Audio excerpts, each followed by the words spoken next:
அவனோட ஏன் அவன் பேசிட்டு இருக்கான்? சரி பார்க்க சொல்லு, பார்த்துட்டு என்னன்னு பேசிட்டு அவனை பேசிட்டேன்.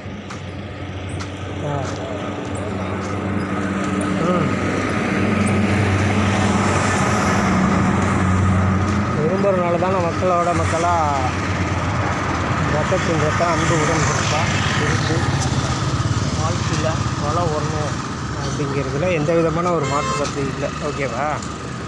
ஸோ அப்படி இருக்கிறனால தான் நம்மளை நட்பு விஷயத்தில் நான் ஷேர் பண்ணிக்கிட்டு இருக்கேன். இன்ன வரைக்கும் பண்ணுறது தான், அது எந்த விதமான ஒரு மாற்று கருத்து இல்லை.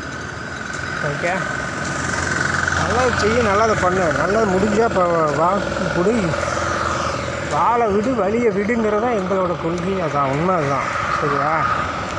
இப்போ நீ ஏன் அதை கண்டுக்க மாட்டேங்கிறீங்கிறது தான் எங்களோட கேள்வியே தான்.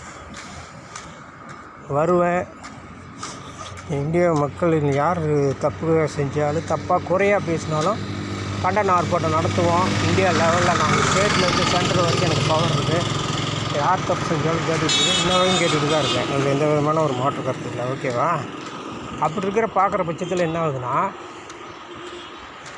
ஒரு தலைவராவது ஏழையின் தலைவராக இந்தியா மக்களை நேசித்து என் ரத்தத்தின் ரத்தம் அன்பு உடன்பிறப்பு இருந்தார், என் குருநாதர் இருந்தார். அவருக்கு அப்புறம் தான் நம்ம அதை வழி நடத்திட்டு இருக்கோம்ல.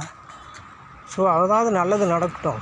இந்த இந்தியா மக்கள், சின்ன மக்கள் வருவேன், யார் தப்பு செஞ்சாலும் கேட்பேன். உடனே லைக் பண்ணுங்கள், ஷேர் பண்ணுங்கள்.